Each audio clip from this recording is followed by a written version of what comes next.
बस बस यही तो सुनना चाहते थे। इसी चीज़ के लिए तो कान इतने टाइम से तरस रहे थे। हम पूछते पूछते थक गए और आज फाइनली नाफरमान जी ने इस बात का जवाब हमको दे ही दिया। So hello hi, welcome back to my channel earth mom Dehradun. Channel में न्यू है तो प्लीज़ सब्सक्राइब करें और वीडियो को लाइक शेयर करें बिना प्लीज़ मत जाया करो। सो दोस्तों, आप सबके लिए आज एक बहुत बड़ी न्यूज़ है। न्यूज़ क्या, आप सबके क्वेश्चंस का जवाब लेके आज मैं आ गई हूँ। काफ़ी टाइम से मार्केट में मार्केट बोले तो हमारे यूट्यूब मार्केट में बहुत सारी मल्टीपल तरीके की न्यूज़ ऑन एयर हुई और वो न्यूज़ कहीं और से नहीं, कुछ सेलेक्टेड न्यूज़ चैनल के थ्रू सर्कुलेट हुई। कभी न्यूज़ हुई मुंबई जा रहे हैं जा रहे हैं जा रहे हैं, कभी न्यूज़ हुई मुंबई नहीं जा रहे नहीं जा रहे हैं, कभी सेलेक्ट हो गए, कभी बीवियों की वजह से सब कुछ ख़त्म हो गया। तो इस तरीके की न्यूज़, इस तरीके का सोर्स न्यूज़ चैनल के द्वारा ही यूट्यूब में लाया गया। एक ज़माना था जिस वक्त पे हम आंख बंद करके किसी भी न्यूज़ चैनल पे बिलीव करते थे, और एक आज का ज़माना है कि शायद न्यूज़ चैनल्स को खुद ही नहीं पता कि सच्चाई क्या है और झूठ क्या है, लेकिन हम अभी भी कहीं ना कहीं उन्हें फॉलो करते हैं और उन पे विश्वास करते हैं। तो उन्हीं न्यूज़ चैनल्स की कई सारी खबरों के आधार पर सब ने अपने अपने रिएक्शंस बनाए, लेकिन फाइनली आज नाफरमान जी ने खुद अपने आप काफ़ी सारी चीज़ें क्लियर कर दी जो कहीं ना कहीं ऑडियंस के दिमाग में बहुत टाइम से चल रही थी। कहीं पे ये खबर आई कि पैसों की डिमांड की वजह से चीज़ें हट गई, कहीं पे ये खबर आई कि दोनों बीवियों ने इतना ज़्यादा बवंडर मचा दिया था, इतना ज़्यादा बवाल मचा दिया था कि इस वजह से कॉन्ट्रैक्ट ब्रीच कर दिया।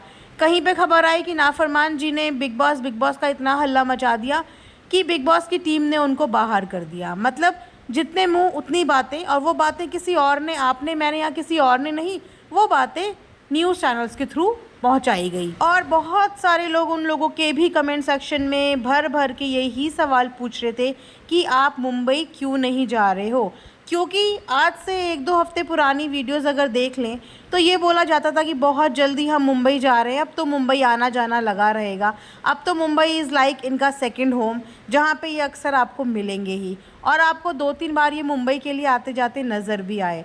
और उसके बाद अब मुंबई का जिक्र नहीं कर रहे हैं। तो कल अपनी एक स्नैप स्टोरी में इन्होंने काफ़ी सारी चीज़ों को क्लियरिटी देते हुए बोला कि लोग मल्टीपल तरीके की न्यूज़ बना रहे हैं। दैट मीन्स कि जो न्यूज़ मार्केट में, यानी कि यूट्यूब मार्केट में फैलाई जा रही है या फैली हुई है, वो न्यूज़ रियल नहीं है, वो न्यूज़ कहीं ना कहीं फेक है। और रियल न्यूज़ इन्होंने जो बताई है, इनके अकॉर्डिंग वो उन्होंने ये बताई है कि बहुत सारी चीज़ें होती हैं, बहुत सारी ऐसी बातें होती हैं जो हम नहीं शेयर कर सकते, प्राइवेट चीज़ें होती हैं जो हम ऑन कैमरा नहीं बता सकते। हो सकता है कि हमें कुछ टीम से रिलेटेड इश्यूज़ हो सकता है कि हमें कोई मैनेजमेंट से रिलेटेड इश्यूज़ हो, या हो सकता है हमारी कोई डिमांड हो या उनकी कोई डिमांड हो जो दोनों ही साइड से पूरी ना की जा पा रही हो। बिल्कुल इन्होंने सही बोला। कहीं ना कहीं मेरे दिमाग में भी यही था कि इतनी गलत हरकत तो कोई नहीं करेगा, क्योंकि सबको ये चीज़ें कॉन्ट्रैक्ट में साफ साफ लिखी होती है कि आप जब भी किसी रियलिटी शो का पार्ट बनते हो तो आप अपने मुंह से वो सब चीज़ें बोल ही नहीं सकते। दैट मीन्स कि चीज़ें गड़बड़ा गई थी पहले ही, इसीलिए खुल के बार बार हिंट दी जा रही थी।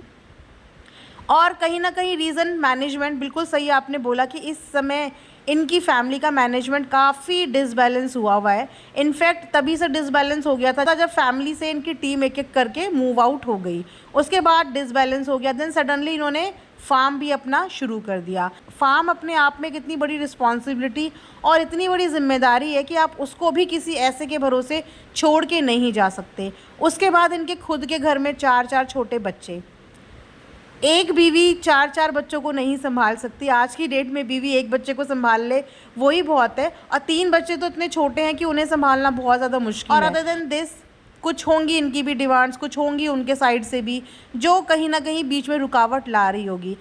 ये बात है कि कॉन्ट्रैक्ट के अकॉर्डिंग आप नहीं चीज़ें डिस्कस कर सकते, और हो सकता है बैक चीज़ें अभी चल रही हों, प्रोसेस में चीज़ें हों। तो देखते हैं क्या होता है। फ़िलहाल उन्होंने ये चीज़ तो बता दी है कि ऐसा कुछ भी हवाएं नहीं हुई है कि उन लोगों के कोई कॉन्ट्रैक्ट ब्रीच करने की वजह से ये सब चीज़ें हुई हैं। ये सब चीज़ें हुई हैं इनकी मैनेजमेंट डिसबैलेंस की वजह से, क्योंकि जाहिर सी बात है हम सब लोग भी यही सोच रहे थे कि ये 3 बच्चे छोड़ के टिकिता के भरोसे कैसे चले जाएंगे, वो कैसे मैनेज करेगी। उसके बाद इनके पास अब तो टीम भी ऐसी कोई लॉयल टीम नहीं है जिसके भरोसे वो सब छोड़ दे। एक दो मेंबर ही हैं, वो कैसे संभालेंगे? जिनमें से एक तो लेडी है, वो कैसे संभालेगी?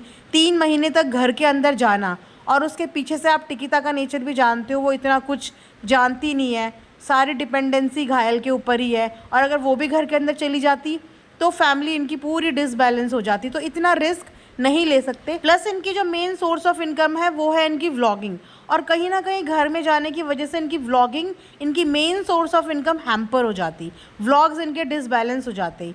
व्लॉग को संभालने वाला कोई नहीं होता। अगर टिकिता के ऊपर व्लॉग्स की भी जिम्मेदारी डाल देते, बच्चों की भी डाल देते, तो वो मैनेज करना बहुत ही मुश्किल हो जाता। और जैसे कि फार्म के भी काफ़ी सारे एम्प्लॉयज़ जो हैं वो छोड़ छोड़ के चले गए हैं। अब कोई चीज़ खोल तो दी है, लेकिन उस चीज़ की जिम्मेदारी और उस चीज़ को रन करना अपने आप में एक बहुत बड़ा स्ट्रगल हो जाता है। तो ये सब चीज़ें उन्होंने कल बताई हैं। तो आई होप कि थोड़ी बहुत क्लैरिटी सबको मिल गई होगी। और ये जो हवाई खबरें जानबूझ के फैलाई जाती है, इनका कोई अस्तित्व ही नहीं है। तो भैया आजकल तो समाचार पत्रों में भी विश्वास मत करो। जब तक सामने वाला अपना मुंह खोल के खुद चीज़ें ना बता देना, तब तक तो किसी पे विश्वास आजकल करना ही नहीं चाहिए। ये थी एक छोटी सी अपडेट आप सबके लिए। आई होप कि आप लोगों को पसंद आया होगा। लाइक शेयर सब्सक्राइब ज़रूर करें। And thanks for watching earth mom Dehradun.